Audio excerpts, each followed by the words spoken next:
Pero él cree en la inmortalidad, eso vamos a verlo después. Es inmortal. La inmortalidad es lo que se deja para las generaciones futuras, que no serán las nuestras. La inmortalidad bueno, antes de ir a la próxima cita, Barone había quedado coincidiendo un poco con... me parece estar bien cortado en esta mesa, estoy muy contento de que me corten en algún momento. El hecho me parece de que él se involucre, lo pinta como un escritor. Digamos, ¿qué tiene que hacer un escritor de este siglo para ser el artista de este siglo? Yo creo que antes se consideraba escritor a alguien purista, estilista, con su vocación por la estética, encerrado en su torre de marfil, con una escasa exposición pública. Esta exposición pública le permite a un hombre mostrar todos sus defectos. Por eso Sábato suele decir que él es lo bastante miserable como para ser un hombre. Poder decir eso de uno mismo es haber penetrado lo que hoy decíamos en su interior y poder decirlo, y eso está en su obra. No es un autor de muchas obras. Él dice, no soy un profesional de la escritura. Muchos escritores, algunos ingratos, me gustó la generosidad, en este caso de Solanas, creo que Sábato le abrió la puerta a muchos escritores, no solo desde su literatura, sino desde su casa. Eso no lo hacen los grandes escritores. Ya era famoso él a los 45 años, a los 40 años. Él se consagró con Uno y el Universo de una manera excepcional. Era muy respetado. Él contó en el libro, con sus diálogos con Borges, que iban a la casa de Bioy Casares, se reunían con Borges, con Silvina Ocampo, un grupo de intelectuales brillantes, y se pasaban hablando de literatura, y eso no le impidió a él, lo que le ocurrió hace poco, esto lo puedo, a lo mejor lo saben otros, pero me toca contarlo a mí. Él fue a la estación un atardecer de invierno de hace 3 años, creo que después de haber estado en de un programa suyo, Grondona, fue a la estación, allá de Retiro, y de pronto sube al último vagón, él solo con su abrigo, y de pronto todo el vagón, todo el coche del ferrocarril que iba a Santos Lugares se paró y lo empezó a aplaudir. Yo creo que en el mundo no hubo nunca un escritor al que se lo haya aplaudido en el tren. Es verdad, es verdad. Vamos a escuchar otra cita del escritor. Hermoso.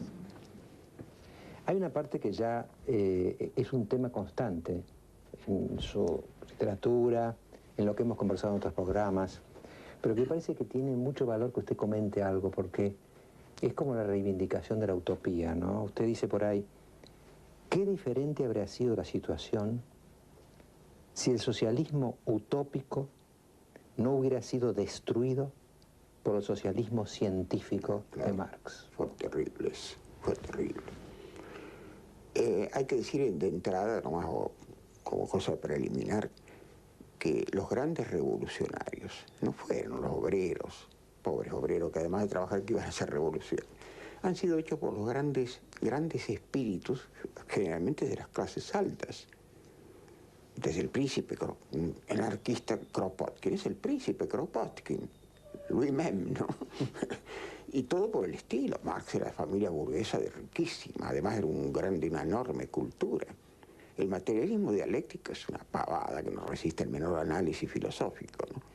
Lo que era valioso en Marx era, hay que ver la correspondencia, hay que ver las cosas que tenía este hombre.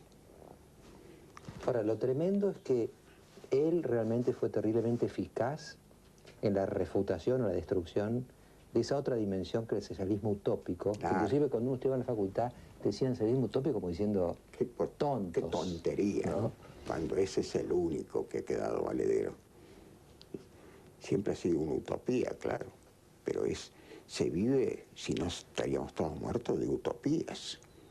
Y no sería terrible. Hay como una desvalorización de las utopías, este mundo pragmático, todo tiene que ser... Este es un mundo cientificista, en primer lugar. Yo detesto la ciencia, ¿no? Y lo puedo decir porque no pueden creer que tenga resentimiento, ¿no? Porque yo enseñaba la teoría de la relatividad y mandé todo al diablo para dedicarme exclusivamente a lo que era mi pasión desde chico, que era la pintura y la literatura. Yo estoy pensando que el libro ya estaba imprimiéndolo cuando ocurrió este hecho trascendental del juez de... Yo lo que he observado a través de lo que pude leer en este libro, que no lo terminé, es cómo él deja entrever el crecimiento de hombre, de una filosofía, una ciencia, la literatura, cómo al final termina como apasionado, envuelto en ese misterio que para él es, entre trascendencia y lo diabólico, la problemática del hombre. Es decir, la humanidad lo ha colado en sus cimientos que lo lleva a expresarse así. Por eso habla de diablo, pero habla de diablo como el problema que el hombre es capaz de internalizar como mal y destrucción, que hace referencia a lo que usted está diciendo. Y el misterio, la trascendencia, cree en un Dios distinto al que creemos dogmáticos, que la fe termina siendo un dogma para nosotros. Él tenía una y de gran allí baja, también. claro, es que él es un hombre creyente, No, yo lo defiendo como creyente y lo manifiesta a través de sus obras, pero al revés de lo que hacemos los dogmáticos. Tenemos una fe de dogmas. Él cree en el hombre, él cree en el hombre, claro, justamente, en el hombre, claro, cree en la vida del hombre. Hermana, yo hice una pregunta, de tipo religioso. Sí. Aún la fe de los dogmáticos, ¿no es cierto? Sí. Se ha hecho demasiado dogmática. Porque aunque usted diga, por ejemplo, usted me dice a mí, y yo digo a usted, creo que existe el cielo, pero sé lo que es.